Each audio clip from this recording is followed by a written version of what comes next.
Grace ministries సమర్పించు నీ అపారమైన ప్రేమ.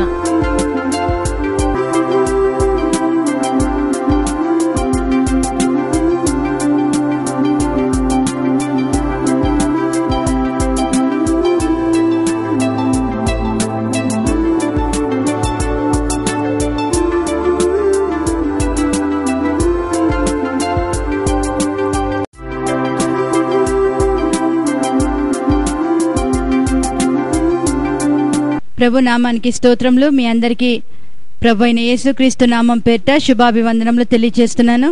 నీ అపారమైన ప్రేమ అను ఈ ఆధ్యాత్మిక కార్యక్రమంను మానక వీక్షిస్తున్నటువంటి ప్రజలందరికీ కూడా దేవుని నామం పేరిట వందనాలు తెలియజేస్తున్నాను. ఈరోజు వాక్యంను ధ్యానించుకునే ముందుగా అందరం కూడా తలలు వంచితే ప్రార్థన చేసుకుందాం. కృపా కనికరం కలిగిన నా ప్రియ పరలోకపు తండ్రి, నీ పరిశుద్ధ నామమునకు మహిమ కలుగును గాక. ప్రభా, ఈ దినము నాయన మీరు సిద్ధపరిచినటువంటి మాటలను ప్రభా ఇదిగో నాయన మేము ఆలకించుచుండగా నా ప్రియ దేవ పరిశుద్ధాత్ముడ ఒక్కొక్క జీవితాన్ని మీరు సంధించమని ప్రార్థిస్తున్నాను. దుష్టుని యొక్క ప్రతి విధమైన క్రియలు ప్రణాళికలన్నింటినీ కూడా మీరు పడగొట్టి నా ప్రియ దేవ నీ ఆత్మ కార్యములు అయా వాక్యమును వినుచున్నటువంటి ప్రతి ఒక్క జీవితంలో అయా మీరే జరిగించి నా ప్రియ దేవ నీ వాక్యాన్ని గ్రహించి ఆచరించేటువంటి కృపలో ప్రతి జీవితాన్ని మీరే వర్ధలింపచేసి మహిమను పొందుకోమని యేసుక్రీస్తు నామం పేరిట అడుగుతున్నాను తండ్రి, ఆమెన్. ఈ రోజు మనము సిలువ మీద యేసుక్రీస్తు ప్రభు పలికినటువంటి 7 మాటలు సమయానుకూలంగా మనము ధ్యానించబోతున్నాము. యేసు ప్రభు ఆయన మన పాపాల నిమిత్తము సిలువలో ఆయన రక్తము కార్చినటువంటి దేవుడు ఇంటున్నాడు. మన స్థలంలో మనం అనుభవించవలసినటువంటి శిక్ష అంతా కూడా యేసు ప్రభు కల్వరి సిలువలో ఆయన భరించినటువంటి వానిగా మనకి కనబడుతున్నాడు. అయితే యేసయ్య సిలువలో పలికినటువంటి మొదటి మాటను మనము ఆలోచన చేసినట్లయితే లూకా సువార్త 23వ అధ్యాయము 34వ వచనంలో మనం చూసుకుంటే, తండ్రి వీరేమి చేయుచున్నారో వీరెరుగరు గనుక వీరిని క్షమించుమని యేసుక్రీస్తు ప్రభు సిలువలో భయంకరమైనటువంటి శ్రమను అనుభవిస్తూ కూడా ఆయన అక్కడ ఉన్నటువంటి వారందరినీ కూడా క్షమించమని ప్రార్థన చేస్తున్నాడు. ఎవరెవరిని క్షమించమని యేసయ్య అక్కడ అడుగుతున్నారని మనం చూసుకున్నట్లయితే ఆయన ఇరు ప్రక్కల కూడా కుడి పక్కన ఎడమ పక్కన కూడా శిక్షా విధిలో ఉన్నటువంటి వారు, నేరము చేసినటువంటి వారు, సిలువ వేయబడినటువంటి వారు యేసు ప్రభుకి కుడి వైపున ఎడమ వైపున 2 దొంగలు వేలాడుతున్నారు. యేసుక్రీస్తు ప్రభు గురించి రాయబడిన మాట ప్రకారంగా ఆయన అపరాధులలో ఒకనిగా ఎంచబడిన వాడాయను అని రాయబడిన విధంగా ఆయన పాపము లేకపోయినను ఆయన పాపిగా అక్కడ సిలువలో వేలాడుతున్నట్టుగా మనము చూస్తున్నాము. అయితే ఇక్కడ యేసుక్రీస్తు ప్రభు సిలువలో ఆయన వేలాడుతూ ఉన్నప్పుడు రక్తమంతా కూడా ఆయన శరీరం నుండి ఒలికిపోతున్నటువంటి ఆ సమయంలో ఆ శ్రమను ఆ బాధను అనుభవిస్తూ ఆయన చేసినటువంటి ప్రార్థన ఇది. ఎవరిని క్షమించమని యేసయ్య ప్రార్థన చేసి ఉన్నాడని ఇక్కడ మనం చూసుకున్నట్లయితే ఇక్కడ శత్రులను క్షమించమని ప్రార్థన చేస్తున్నాడు. ఆ తర్వాత ఎవరైతే సైనికులు అధికారమును పొంది యేసు ప్రభుని అక్కడ సిలువలో భయంకరముగా శిలలు చేతుల్లో కాళ్ళలో దిగగొట్టి ముండ్ల కిరీటము ధరింపచేసి అపహసించి ఉన్నారు, అటువంటి సైనికులను కూడా క్షమించమని ఆయన ప్రార్థించినాడు. ఆ తర్వాత ఎవరైతే యేసు ప్రభు యొక్క గడ్డమును పెరికివేసి ఉన్నారు, ఆయన యొక్క వెంట్రుకల్ని పెరికివేసి ఉన్నారు, అటువంటి వారిని క్షమించమని ప్రార్థించున్నాడు. ఆ తర్వాత యేసు ప్రభుని అపహసించి నువ్వు యూదుల రాజు అయితే నిన్ను నువ్వు రక్షించుకొని మమ్మల్ని రక్షించమని చెప్పి అపహసించినటువంటి వారిని క్షమించమని ప్రార్థన చేసి ఉన్నాడు. ఆయన హింసించినటువంటి వారిని క్షమించమని ప్రార్థన చేసి ఉన్నాడు. ఆ తర్వాత ఎవరైతే ఆయనను సిలువకు అప్పగించి ఉన్నారో దానికి బాధ్యులైన వారందరినీ కూడా క్షమించమని ప్రార్థన చేసి ఉన్నాడు. ఆ తర్వాత శిష్యులు అపోస్తలుగా పిలువబడినటువంటి వారు పేతురు బొంకినటువంటి ఆ యొక్క సందర్భం విషయంలో కూడా ప్రభు అయినటువంటి దేవుడు క్షమించమని అక్కడ ప్రార్థన చేస్తున్నాడు. ఆ తర్వాత స్థిరమైన మనస్సు లేనటువంటి ప్రజలు యెరూషలేములో యేసు ప్రభు ప్రవేశించినప్పుడు వాళ్ళందరూ కూడా అక్కడ మట్టలు చేత పట్టుకొని వాళ్ళు దేవుణ్ణి మహిమపరిచినటువంటి వాళ్ళు. అయితే అప్పుడే యేసయ్యని మహిమపరిచి అప్పుడే కొన్ని దినములు కాగానే వాళ్ళు అక్కడ యేసు ప్రభు మాకు వద్దు, మాకు బరబ్బాను విడుదల చెయ్యి, యేసుని ఈ సిలువకి అప్పగించండి అని చెప్పి కేకలు వేసినటువంటి ఆ ప్రజలందరినీ కూడా స్థిరత్వము లేనటువంటి వచ్చినటువంటి ప్రజలందరి విషయంలో కూడా ఆయన తండ్రి అయిన దేవుని దగ్గర వీరందరినీ కూడా క్షమించమని యేసు ప్రభు అక్కడ ప్రార్థన చేసినట్టుగా మనకి కనబడుతుంది. వాక్యం వింటున్న ప్రియులారా, యేసు క్రీస్తు యొక్క మనస్సు మనము కూడా కలిగి ఉండాలని యేసు క్రీస్తు ప్రభు ప్రతి ఒక్క జీవితాన్ని కూడా ఆయన క్షమించున్నాడు. ఈ విధంగా కష్టపెడుతున్న వారిని, బాధ పెడుతున్న వారిని, హింసిస్తున్నటువంటి వారిని, శత్రుత్వంతో ఉన్నటువంటి వారిని, ద్వేషిస్తున్నటువంటి వారిని క్షమించాలి అంటే మానవ రీతిగా అది చాలా అసాధ్యమైన పరిస్థితే. కానీ యేసు ప్రభు సిలువలో ఆయన మనం అనుభవించవలసిన శిక్షని భరిస్తూ కూడా ఆయనని కష్టపెట్టిన వారు అందరినీ కూడా అక్కడ యేసయ్య క్షమించమని తండ్రిని వేడుకుంటున్నటువంటి ఆ యొక్క దృశ్యము మనము చూస్తున్నాము.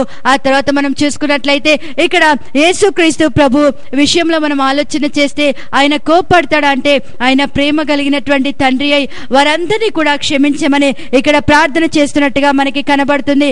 శరీరంలో రక్తమంతా కూడా పోతున్నటువంటి సమయంలో, శరీరము బలహీనంగా ఉన్నటువంటి ఆ యొక్క భయంకరమైనటువంటి ఆ యొక్క శ్రమలో యేసుక్రీస్తు ప్రభు యొక్క ప్రేమ మనుషుల పట్ల కనపరచబడింది. ఆ బాధకు బించినటువంటి ప్రేమ అక్కడ మనము సిలువలో చూస్తున్నాము. దేవుని యొక్క ప్రేమ జయించినట్టుగా మనకి కనబడుతున్నది.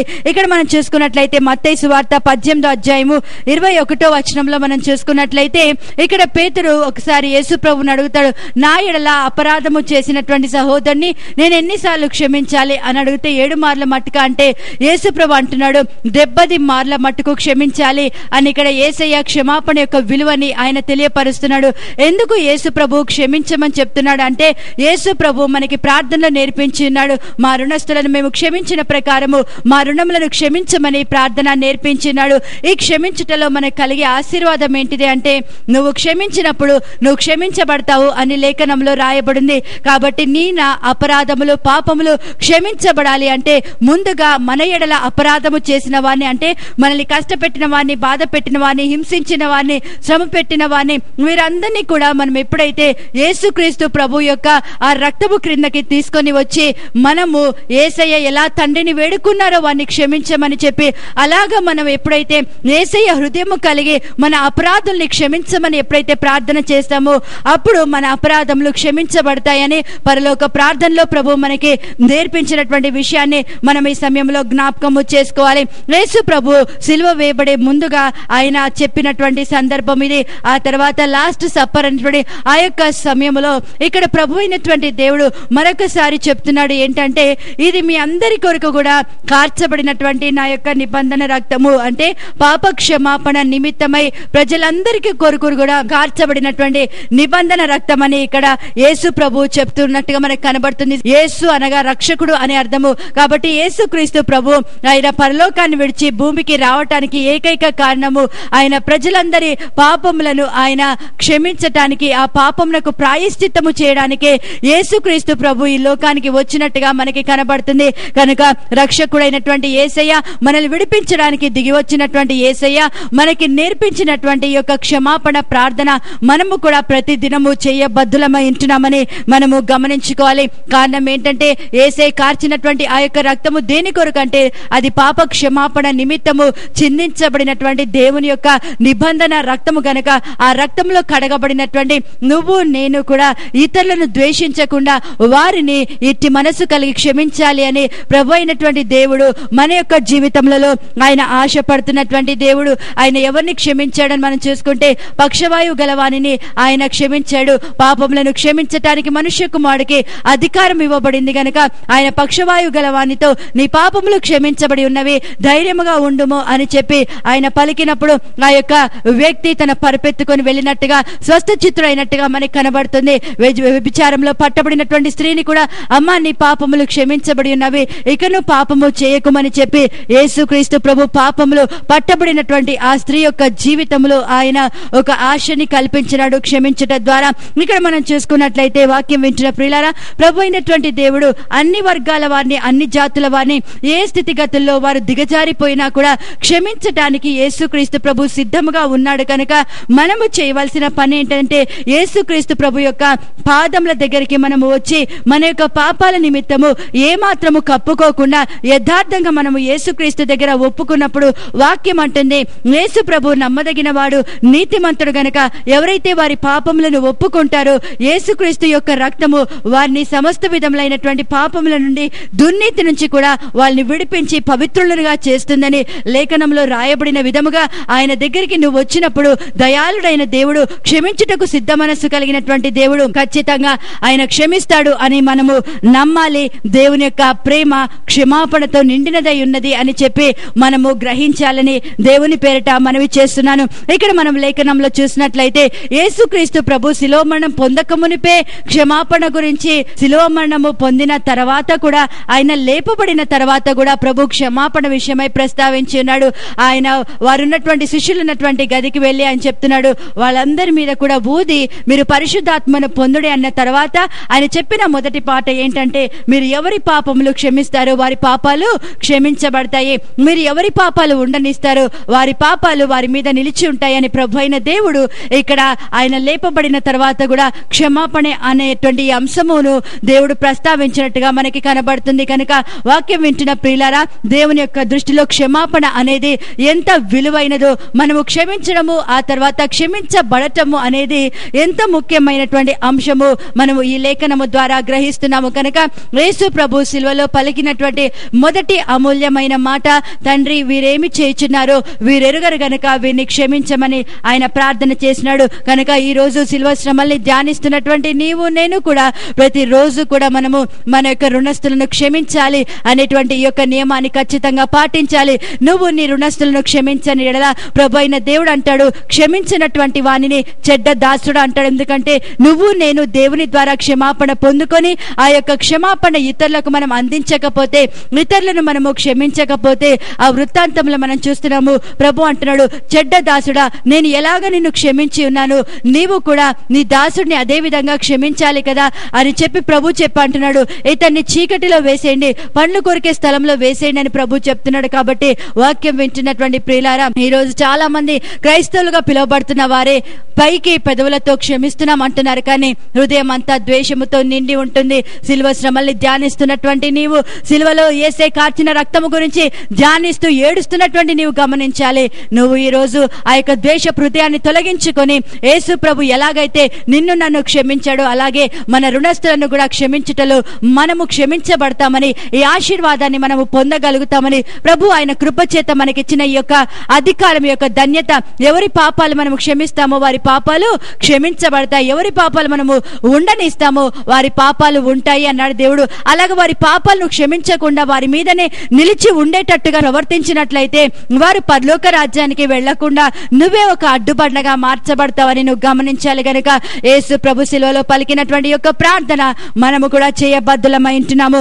రెండోదిగా మనం చూసినట్లయితే లూకా సువార్త 23వ అధ్యాయము 43వ వచనంలో మనం చూసుకున్నట్లయితే ఇక్కడ ప్రభు అయిన దేవుడు ఒక మాట చెప్తున్నాడు, నేడు నీవు నాతో కూడా పరదైసులో ఉందువు అని. ఇది యేసు ప్రభు శిలువలో పలికినటువంటి రెండవ మాట.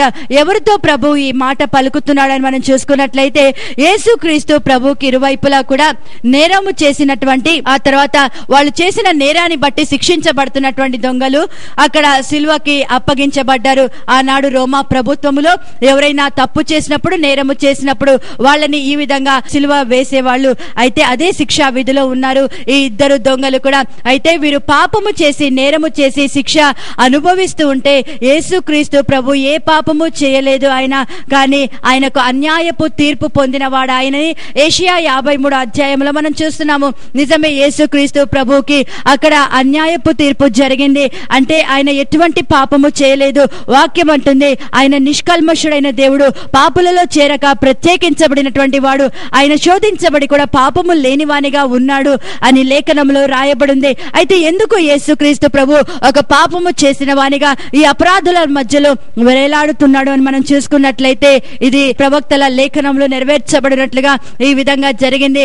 మానవాళి యొక్క పాపమంతటిని భరించినటువంటి యేసయ్య ఆయన పాపిగా సిలువలో వేలాడుతున్నట్టుగా మనకి కనబడుతుంది. అయితే వాక్యం వించిన ప్రియులారా, ఇక్కడ మనం చూసినట్లయితే ఇక్కడ ఒక దొంగ చెప్తూ ఉన్నాడు, ఇదిగో నిన్ను నువ్వు రక్షించుకొని నువ్వు మమ్మల్ని రక్షించచ్చు కదా అని చెప్పి అన్నప్పుడు ఆ రెండవ దొంగ ఈ మొదటి దొంగని గద్దించి ఒక మాట అంటున్నాడు, నీవు కూడా అదే శిక్షా విధిలో ఉన్నావు గనక నీవు దేవునికి భయపడవా? మనకైతే ఇది న్యాయమే, మనము తప్పు చేశాము, నేరము చేశాము కాబట్టి మనము చేసినటువంటి నేరానికి తగినటువంటి ఫలాన్ని మనము అనుభవిస్తూ ఉన్నాము. అయితే ఈయన ఏ తప్పిదము కూడా చేయలేదు అని చెప్పి యేసు ప్రభు వైపు చూసి ఈ యొక్క దొంగ అంటున్నాడు గ్రహింపుతో, యేసు నీవు నీ రాజ్యంలోనికి వచ్చినప్పుడు నన్ను జ్ఞాపకము చేసుకోమనగానే యేసు ప్రభు భయంకరమైన బాధ అనుభవిస్తూ, భయంకరమైన శ్రమ శిలువలో అనుభవిస్తూ సహితము ఈ యొక్క నేరస్తుడైనటువంటి ఈ యొక్క దొంగ గ్రహింపుతో పలికినటువంటి ఆ మాట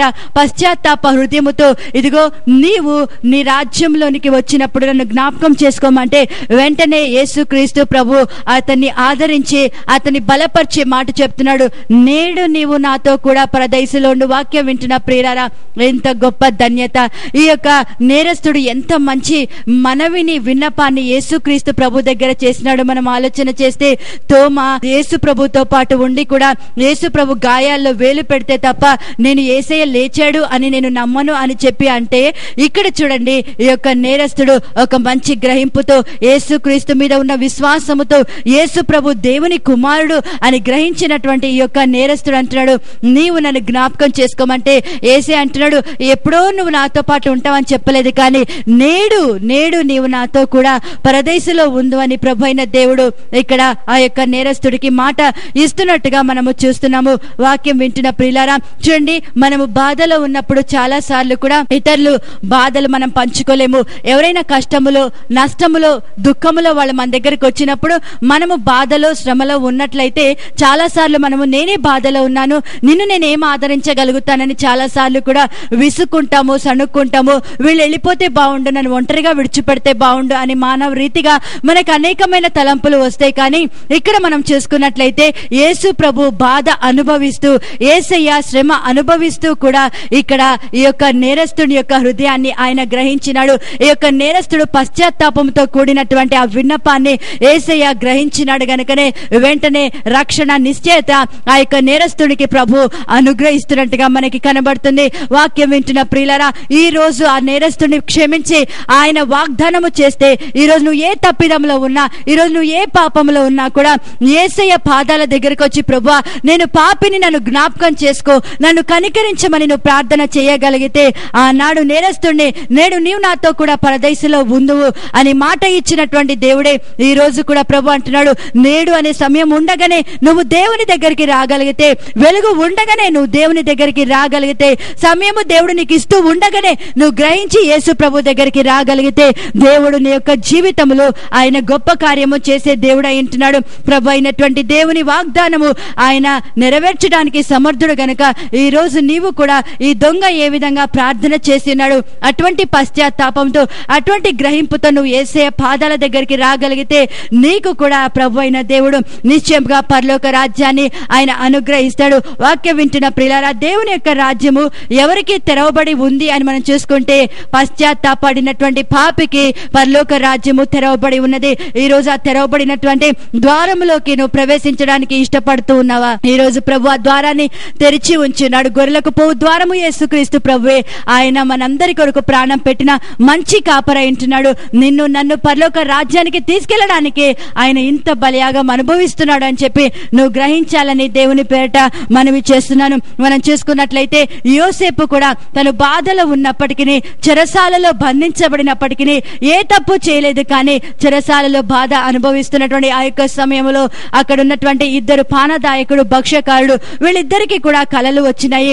అయితే ఆ కలల భావం విషయంలో తెలియక వాళ్ళు విచారము కలిగి ఉన్నప్పుడు ఈ యొక్క యోసేపు తన బాధని పక్కకి పెట్టి అక్కడ బాధలో ఉన్నటువంటి ఆ ఇద్దరు వ్యక్తులను అడుగుతున్నాడు, మీరెందుకు చిన్న బుచ్చుకొని ఉన్నారు, మీరెందుకు దుఃఖముఖములుగా ఉన్నారు అంటే, వాళ్ళకు వచ్చినటువంటి కళ వాళ్ళు చెప్పినప్పుడు ఈ యొక్క యోసేపు దేవుడు కలల భావం చెప్పేవాడు అని ఆ వాళ్ళ కళలు విని దేవుడిచ్చిన జ్ఞానము ద్వారా వాళ్ళ కళల భావాన్ని వివరించి అక్కడ పానదాయకుడితో చెప్తాడు, నీ రాజు నీ తలని ఎత్తుతాడు, నువ్వు మళ్ళీ రాజుకి గిన్నెని నువ్వు అందిస్తావు అని చెప్పి ఇక్కడ ఈ యొక్క యోసేపు కళ్ళ భావము చెప్పడము జరుగుతుంది.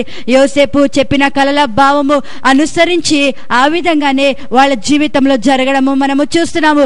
ఇక్కడ మనము చూసినట్లయితే యేసు ప్రభు అయినా యోసేపు అయినా మనం చూసుకుంటే వారు బాధించబడుతున్నారు. ఏ తప్పు చేయలేదు, కానీ ఒక చెరలో ఉన్నాడు ఈ యొక్క యోసేపు. ఏ తప్పు చేయలేదు, కానీ యేసయ్య శిక్షని అనుభవిస్తున్నాడు. అయినప్పటికీ కూడా వాళ్ళు చేసినటువంటి పని ఏంటిదంటే, వాళ్ళ బాధని మరిచి ఇతరుల బాధని వాళ్ళు పంచుకున్నారు, ఇతరుల కష్టాన్ని వాళ్ళు పంచుకున్నారు, ఇతరులని వాళ్ళ యొక్క శ్రమల్లో వాళ్ళు ఆదరించినారు, బలపరిచారు. బలపరిచినారు. వాక్యం వింటున్నటువంటి ప్రియులారా, ఈ రోజు ఎవరైనా నువ్వు బాధలో ఉన్నప్పుడు, నువ్వు కష్టంలో ఉన్నప్పుడు, శ్రమలో ఉన్నప్పుడు, బలహీనతలో ఉన్నప్పుడు ఎవరైనా నిన్ను ఆశ్రయించి ప్రార్థన చేయమని కోరడానికి వచ్చినప్పుడు నీ నుంచి ఆదరణ మాటలు వినాలని, నీ నుంచి ధైర్యపరచబడే మాటలు వినాలని వారు నీ యొద్దకి దేవుని చేత పంపబడినప్పుడు నీవు యేసు ప్రభువులాగా, నీవు ఒక యోసేపు లాగా వాళ్ళని నీ బాధ పక్కకి పెట్టి నువ్వు ఆదరించగలుగుతున్నావా? వాళ్ళని బలపరచగలుగుతున్నావా? లేదంటే నేనే బాధలో ఉన్నాను, నీకు ఏ విధంగా నేను సహాయం చేయగలుగుతానని ఒక నిర్లక్ష్య స్వభావంతో నీవు ఉంటున్నావా? అలా ఉన్నట్లయితే దేవుని దగ్గర క్షమాపణ అడిగి, ప్రభు అయిన దేవుడు ఈ యొక్క రెండో విషయంలో ఎలాగైతే ప్రభు ఆయన ఈ యొక్క దొంగని ఆదరించినాడు, ఈ దొంగకి ధైర్యం ఇచ్చినాడు, నిరీక్షణ కలగ చేసినాడు, అలాగ క్రైస్తవులమైనటువంటి మనము బాధ అనుభవిస్తున్నా సరే, ఎందుకంటే వాక్యం అంటుంది, నిన్ను బట్టి దినమెల్లా మేము వధించబడిన వారము, వదకు తేబడిన గొర్రె పిల్లల మన లేఖనంలో రాయబడింది కనుక నిజమే, సిలువను మోస్తున్న వాడికి ఏదో ఒక బాధ ప్రతిరోజు ఉంటూనే ఉంటుంది. అయితే మనం యేసు ప్రభులో ఆనందించి వారము గనక మన దుఃఖమును, మన బాధను పక్కకు పెట్టి ఇతరుల బాధ పంచుకోవడమే అది దేవుని యొక్క మనస్సు అని మనము గ్రహించాలి. దేవునికి మహిమ కలుగును గాక. మనము మూడవ మాట చూసుకున్నట్లయితే యోహాను సువార్త 19వ అధ్యాయము 26-27 వచనాలు చూసుకుంటే, యేసు తన తల్లియు తాను ప్రేమించిన శిష్యుడును దగ్గర నిల్చుంటూ చూచి, అమ్మా ఇదిగో నీ కుమారుడు అని తన తల్లితో చెప్పెను. తర్వాత శిష్యుని చూచి, ఇదిగో నీ తల్లి అని చెప్పెను అని ఇక్కడ లేఖనంలో రాయబడింది. ఆ గడియ నుండి ఆ శిష్యుడు ఆమెను తన ఇంట చేర్చుకున్నట్టుగా మనకి కనబడుతుంది. వాక్యం వింటున్న ప్రియులారా, తల్లి అయినటువంటి మరియా యేసు ప్రభు ఈ యొక్క పరిచర్యని ఆరంభించినప్పుడు కానా విందులో యేసు ప్రభుతో పాటు ఉన్నది ఈ యొక్క మరియా. తర్వాత ఎక్కడ ఉన్నది అని మనం చూసుకున్నట్లయితే యేసు ప్రభు శిలువ మరణము పొందినటువంటి ఆ యొక్క పరిస్థితుల్లో మనము చూసుకుంటే ఇది ముందుగా పలకబడినటువంటి ప్రవచనమే. లూకా సువార్త 2వ అధ్యాయము 35వ వచనం మనం చూసుకున్నట్లయితే, మరియు నీ హృదయంలోనికి ఒక ఖడ్గము దూసుకొని పోవునని మరియతో చెప్పెను అని ఇక్కడ లేఖనంలో రాయబడినటువంటి మాట మనము చూస్తున్నాం. ఇక్కడ ప్రవచన రీతిగా ముందే పలకబడింది, నీ యొక్క హృదయములో ఒక భయంకరమైనటువంటి గాయము నీ గుండెకి కలుగుతుంది, నీ ప్రియ కుమారుడు ఇట్లా ఈ విధంగా శిలువ మరణం పొందుతాడు అని చెప్పి మరియతో ఈ యొక్క మాట ముందుగానే ప్రభు అయినటువంటి దేవుడు బయలుపరిచినట్టుగా మనకు కనబడుతుంది. నిజమే, మరియకి అది తట్టుకోలేనటువంటి బాధ, తన హృదయంలో ఒక ఖడ్గము దూసుకొని వెళ్ళిపోయినటువంటి పరిస్థితి. వాక్యం వింటున్న ప్రియులారా, అది ఎంత నొప్పి, ఎంత బాధ అంటే మనము దానిని ఎంత మాత్రం కూడా వర్ణించలేమని, వర్ణనాతీతమైనటువంటి బాధ. అయితే అటువంటి సమయంలో తన యొక్క కుమారుడైనటువంటి యేసయ్య శిలువలో ఆ భయంకరమైన బాధ అనుభవిస్తూ ఉంటే, అక్కడ తల్లి కళ్ళ ఎదుటనే వాళ్ళు ఆయనని కొడుతూ ఉంటే, రెల్లుని ఆయన తలకి తగిలించి ఆయన అపహసిస్తూ, ఆయనని తృణీకరిస్తూ, ఆయనని దూషిస్తూ ఉంటే నిజంగా ఆ తల్లి తట్టుకోవడము చాలా కష్టమైనటువంటి పరిస్థితి. ఆ యొక్క సమయంలో యేసు ప్రభు శిలువ దగ్గర ఆమె నిలబడినట్టుగా మనకి కనబడుతుంది. అక్కడ యేసయ్య చేసినటువంటి విషయం ఏంటిదంటే, అక్కడ ఉన్నటువంటి శిష్యుడైనటువంటి యోహాను, యేసు ప్రభు రొమ్మున ఆనుకున్నటువంటి యోహాను, యేసయ్య ప్రేమించిన శిష్యుడైనటువంటి యొక్క యోహాను అక్కడ ఉన్నట్టుగా మనకి కనబడుతుంది. అయితే ఆ సమయంలో తన తల్లిని ఎవరికి అప్పగించినాడు అంటే, బాధ్యతగా ఉన్నటువంటి యోహానికి. అక్కడ అందరు శిష్యులు చెదిరిపోయినారు, ఎవ్వరు కూడా అక్కడ లేరు, కానీ ఈ యోహాను ఒక్కడే మిగిలి ఉన్నాడు.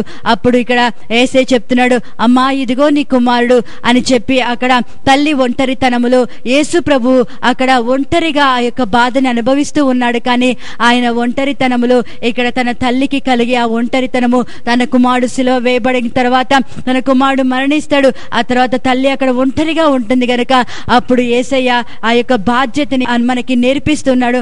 మనము మన బాధ్యతల్ని ఏమాత్రము ఎత్తివేయడానికి వీల్లేదు, మన బాధ్యతల్ని మనం సక్రమంగా నిర్వర్తించాలని ఈ యొక్క మూడో మాటలో ప్రభు మనకి తెలియపరుస్తున్నాడు. ఆ తర్వాత ఈ యొక్క శిష్యుని వైపు తిరిగి ఆయన అంటున్నాడు, ఇదిగో నీ తల్లి అని చెప్పి ఈ యొక్క శిష్యునికి అప్పగించినప్పుడు ఆ గడియ నుండి ఆ యొక్క శిష్యుడు మరియని తన ఇంట చేర్చుకున్నట్టుగా మనకి లేఖనంలో కనబడుతుంది. వాక్యం వింటున్న పిల్లలు గమనించండి, ఈ మూడో మాటలో యేసయ్య ఒంటరితనము అనుభవిస్తూ కూడా తన తల్లి బాధని పంచుకున్నాడు. తన తల్లికి ఆయన వెళ్ళిపోయిన తర్వాత కలిగే ఒంటరితనము ఏంటిదో తెలుసు కనుక ఆ ఒంటరితనములో ఈ యొక్క తల్లి ఉండకూడదు అని ఈ యొక్క శిష్యుడిని అప్పగించి, అమ్మా ఇదిగో నీ కుమారుడు, నేను వెళ్ళిపోతున్నాను కానీ ఇదిగో కుమారుడు అని చెప్పి బాధ్యత కలిగినటువంటి యోహాను చేతికి ఆ తల్లిని అప్పగించినట్టుగా మనకి కనబడుతుంది. వాక్యం వింటున్న ప్రియులారా, ఈ రోజు మనము కూడా ప్రభు ఏ ఏ బాధ్యతలు నీకు నాకు అప్పగించి ఉన్నాడు, ఆ బాధ్యతలు మనం సక్రమంగా నిర్వర్తించాలి. నువ్వు ఏ బాధలో ఉన్నప్పటికీ కూడా నీకు ఏ బాధ్యతని దేవుడు అప్పగించాడో ఆ బాధ్యతను సక్రమంగా చూడాలి. తల్లైనా తండ్రైనా నీ యొక్క సహోదరులైనా ఎవరైనప్పటికీ కూడా వాళ్ళని నువ్వు వెలివేయటానికి కానీ తృణీకరించటానికి కానీ నువ్వు ఎంత మాత్రము కూడా వీల్లేదు అని చెప్పి గమనించాలని దేవుని పేరిట మనవి చేస్తున్నాను. ఇక్కడ మనము 4వదిగా మనం చూసినట్లయితే మత్తయి సువార్త 27వ అధ్యాయము 40వ వచనం మనం చూసుకున్నట్లయితే ఇక్కడ యేసుక్రీస్తు ప్రభు సిలువలో ఆయన వేలాడుతూ ఆయన పలికినటువంటి మాట మనము చూసుకుంటే ఆయన ఏలీ ఏలీ లామా సబక్తాని అని చెప్పి ఆయన బిగ్గరగా కేక వేసినటువంటి ఆ యొక్క మాట మనకి కనబడుతుంది. ఆ సమయంలో ఆయన అంటున్నాడు, నా దేవా నా దేవా నీవు నన్నేలా చెయ్యి విడిచితివి అని ఈ యొక్క మాటకి అర్థము. ఎందుకు ఇక్కడ యేసుక్రీస్తు ప్రభు యొక్క చెయ్యి విడిచిపెట్టబడింది అని మనము చూసుకున్నట్లయితే అక్కడ యేసుక్రీస్తు ప్రభుని తండ్రి అయినటువంటి దేవుడు ఆ తర్వాత పరిశుద్ధాత్మ కూడా యేసుని విడిచినటువంటి సందర్భం మనకు కనబడుతుంది. ఆ యొక్క ఒంటరితనాన్ని ఆయన తట్టుకోలేకపోతున్నాడు. అందుకే భక్తుడైన దావీదు అంటాడు, నా ప్రాణము నీ కొరకు తృష్ణగొనుచున్నది అని చెప్పి ఇక్కడ లేఖనంలో ఒక ప్రార్థన చేస్తున్నాడు. తన ఆశ ఏంటిదో ఈ దావీదు భక్తుడు చెప్తున్నాడు. కనుక వాక్యం వింటున్నటువంటి ప్రియులారా, ఇక్కడ మనం చేసుకున్నట్లయితే యేసు ప్రభు చెయ్యి అక్కడ విడిచిపెట్టబడింది. ఎందుకు యేసే చెయ్యి విడిచిపెట్టబడింది? తండ్రి అయిన దేవుడు యేసే భూమి మీద ఉన్నప్పుడు ఎప్పుడు కూడా ఆయన చెయ్యి విడిచిపెట్టలేదు. ఎందుకంటే యేసు ఎప్పుడు కూడా తండ్రికి ఇష్టమైన పని చేసి ఉన్నాడు కనుక తండ్రి అయిన దేవుడు యేసు ప్రభుకి తోడుగా ఉన్నాడు. ఆ తర్వాత పరిశుద్ధాత్మతో యేసయ్య నింపబడ్డాడు. ఇప్పుడు ఈ సమయంలో దేవాది దేవుడు యేసయ్య చెయ్యి విడిచిపెట్టాడు. ఎందుకు అంటే పాపము చేసినటువంటి ఆ యొక్క మనిషి మొదటి ఆదాము ద్వారా కలిగినటువంటి ఆ యొక్క పాప మరణముల నియమాన్ని యేసు ప్రభు సిలువలో భరిస్తున్నటువంటి సమయము పాపం అనేది మనిషిని దేవుడి నుంచి దూరము చేసింది, ఎడబాటుని కలగ చేసింది. అయితే అదే శిక్ష కడపటి ఆదాముగా యేసు ప్రభు వచ్చి ఆ మొదటి ఆదాము చేసినటువంటి ఆ యొక్క పాపము ద్వారా కలిగిన ఆ మరణపు శిక్ష యేసయ్య సిలువలో కడపటి ఆదాముగా ఆయన భరిస్తున్నటువంటి సందర్భం మనకు కనబడుతుంది. కాబట్టి ఈ యొక్క పాప మరణముల శిక్ష యేసయ్య తన శరీరం మీద ఆయన భరిస్తూ ఉన్నటువంటి ఆ సమయంలో పాపము మన దేవునికి మనిషికి మధ్యలో ఎడబాటును తీసుకొచ్చింది గనక ఇక్కడ యేసయ్య అదే ఎడబాటుని ఆయన భరిస్తూ అది తట్టుకోలేక ఆయన అంటున్నాడు, నా దేవా నా దేవా నీవు నన్ను ఎలా చెయ్యి విడిచితివి అని చెప్పి అంటున్నాడు. ఈ రోజు గమనించాలి వాక్యం వింటున్న ప్రియులారా, నేను పాపము చేసిన దేవుడు నాకు తోడుగా ఉంటాడని అనుకోవద్దు. కానీ పాపము దేవుడి నుంచి నిన్ను దూరము చేస్తుంది, ఎడబాటుని కలగ చేస్తుంది అని నువ్వు గ్రహించాలని దేవుని పేరిట మనవి చేస్తున్నాను. ఎప్పుడైతే ఈ యొక్క దావీదు బెత్షెబాతో పాపము చేసినాడు, దావీదు కన్నీరు మున్నీరుగా ఏడుస్తున్నాడు, అయ్యా నీ ఆత్మ నా నుంచి దూరము చేయొద్దు, నీ సన్నిధి నుండి నన్ను దూరము చేయొద్దు, నాలో రక్షణానందాన్ని మరలా పుట్టించమని ప్రార్థన చేయడానికి ఏకైక కారణము ఏంటిదంటే దావీదు గ్రహించినాడు పాపము మనిషిని దేవుడి నుండి దూరము చేస్తుంది అని గ్రహించినాడు. గనుకనే కీర్తనలు అనేకమైనటువంటి ప్రార్థనలు మనం చూస్తున్నాము. దేవునికి దూరముగా నేను ఉండలేననేటువంటి ఆ ప్రార్థన, ఆ తృష్ణ దప్పిక ఎంతనో మనము ప్రార్థనలు మనం గమనిస్తూ ఉంటాము. అయితే ఇక్కడ కూడా యేసుక్రీస్తు ప్రభు తండ్రి ఎడబాటు తట్టుకోలేక అక్కడ దావీదు చేసిన ప్రార్థన అనుసారంగా నా ప్రాణము నీ కొరకు తృష్ణగొని ఉన్నది అని అటువంటి ఆ యొక్క ఆర్తనాదము ఆయన యొక్క హృదయంలో నుంచి వస్తూ నన్ను ఎలా చెయ్యి విడిచితివి అని ఆయన అక్కడ ప్రార్థన చేస్తున్నాడు. ఎందుకంటే ఆ సమయము ఆ యొక్క అంధకార గడియ అని యేసుక్రీస్తు ప్రభు గ్రహించినట్టుగా మనకు కనబడుతుంది. ఇది అంధకార సంబంధమైన గడియ అధికారము గనక ఆయన భయంకరమైనటువంటి పాప శిక్ష భరిస్తున్నటువంటి సమయము గనక ఆ సమయంలో దేవాది దేవుని సహాయము ఎంత మాత్రము కూడా యేసుక్రీస్తు ప్రభుకి దొరకలేదు. కానీ లేఖనం అంటుంది ఆయనని నలగొట్టడానికి తండ్రి అయిన దేవునికి ఇష్టమాయను, ఆయననే ఆయనకు ఆ వ్యాధిని కలగ చేసి ఉన్నాడని లేఖనంలో మనం చూస్తున్నాము. ఆ వేదన చూసి ఆయన తృప్తి చెంది ఉన్నాడంట. ఎందుకు అంటే తండ్రి అయిన దేవుని ఉద్దేశం ఏంటిది అంటే దేవునికి మనుషులకు మధ్యలో నడు ఒక్కడే ఆయన క్రీస్తు యేసు అను నరుడని లేఖనంలో రాయబడింది. కాబట్టి యేసు క్రీస్తు ద్వారా సమస్తాన్ని కూడా తండ్రి అయిన దేవునితో సమాధాన పరచుకోవాలని తండ్రి అభిష్టమైంది, తండ్రికి ఇష్టమైనది గనక తన కుమారుడైనటువంటి యేసయ్య అంత భయంకరమైన శిక్ష అనుభవిస్తూ ఉంటే ఆ వేదనను చూసి ఆయన తృప్తి చెంది ఉన్నాడంట. ఇన్ని రోజులు నాకు దూరంగా ఉన్నటువంటి మానవులు నా ప్రియ కుమారుడు కార్చినటువంటి రక్తాన్ని బట్టి తిరిగి నాతో సహవాసంలోకి వాళ్ళు వస్తున్నారు అని చెప్పి తండ్రి అయిన దేవుడు సంతోషపడ్డాడు. పాప ప్రాయశ్చిత్తము క్షమాపణ ఇవన్నీ కూడా యేసుక్రీస్తు ప్రభు కార్చిన రక్తాన్ని బట్టి అనుగ్రహించబడినటువంటి గొప్ప ఆశీర్వాదాలు. ఈ యొక్క నిబంధన రక్తమును బట్టి మనము యేసుక్రీస్తుని బట్టి తండ్రి అయిన దేవుని చేత అంగీకరించబడ్డాము కనుక ఈ రోజు మనం నిలిచున్నామంటే కారణము కేవలము యేసుక్రీస్తు ప్రభు కార్చిన కార్చిన రక్తాన్ని బట్టి మాత్రమే మనము నిలిచున్నామని మనం గ్రహించాలి. ఈ రోజు వాక్యం వింటున్నటువంటి నీవు ఈ యొక్క మొదటి భాగంలో ఈ మాటలు విన్నటువంటి నీవు మొదటి మాట, తండ్రి వీరేమి చేయుచున్నారు, వీరు ఎరుగరు గనుక వీరిని క్షమించమన్నాడు దేవుడు. రెండోదిగా ఆయన పలికినటువంటి మాట, నేడు నీవు నాతో కూడా పరదేశులో ఉందువు అన్నాడు. మూడోదిగా, అమ్మా ఇదిగో నీ కుమారుడు అని చెప్పి దేవాది దేవుడు అక్కడ తన బాధ్యతని ఆయన ఎలా సక్రమంగా నిర్వర్తించాడో, ఆయన భయంకరమైన బాధ అనుభవిస్తూ కూడా మనకు కనబడుతుంది. ఇదిగో నీ తల్లి అని ఆయన ప్రేమించే శిష్యునికి అక్కడ బాధ్యత అప్పగించినట్టుగా మనకు కనబడుతుంది. నాలుగో మాటగా, నా దేవా నా దేవా నీవు నన్నేల చేయ విడిచితివి అని ఈరోజు ఈ 4 మాటల్ని ధ్యానించినటువంటి మనము జాగ్రత్తగా మన ఆత్మను పరిశీలన చేసుకుని దాని ప్రకారం జీవించటానికి దేవుడు ప్రతి ఒక్కరికి కూడా కృప అనుగ్రహించునుగాక. దేవుడు ఈ వాక్యాన్ని దీవించి ఫలింపచేయునుగాక. ఆమేన్. అందరం కూడా తలలు వంచితే ప్రార్థన చేసుకుందాం. ప్రేమ స్వరూపి అయిన నా ప్రియ పరలోకపు తండ్రి, నీ పరిశుద్ధ నామమునకు మహిమ కలుగునుగాక. ప్రభా, ఈ దినము నా ప్రియ దేవా నీకు స్తోత్రములు నాయన. దేవా నీకు వందనాలు. పరిశుద్ధ మీకు స్తోత్రములు నాయన. అయ్యా మీరు మాట్లాడిన ప్రతి మాటను బట్టి మీకు వందనాలు చెల్లిస్తున్నాం. అయ్యా ఎంతమంది అయితే నా ప్రియ దేవా క్షమాపణ లేనటువంటి, ప్రేమ లేనటువంటి జీవితాలు కలిగి ఉంటున్నారు. యేసు ప్రభు బిడ్డలమని చెప్పుకుంటున్నాయన. ఎంతమంది పగ కక్షలతో నా ప్రభ, అసూయలతో నైనా, కోపముతో క్రోధముతో నా ప్రభ నైనా అయ్యా నీకు స్తోత్రం ఉంటున్నారు నాయన. అటువంటి వారి అందరి హృదయాల్ని కూడా మీ రక్తముతో పవిత్రపరిచినైనా అయ్యా శిలువలో మీరు పలికిన మొదటి మాట ప్రకారంగా నా ప్రభ రాజా అయ్యా వారి ఇతరులను క్షమించడానికి, తద్వారా వారి పాపములనైనా క్షమించబడినట్లుగా నాయన దేవా వారి జీవితంలో వారు క్రమపరచుకోవడానికి మీరు నేర్పించమని వేడుకుంటున్నాను నాయన. అయ్యా ప్రేమగల నా ప్రియ దేవా మీకు స్తోత్రం నాయన.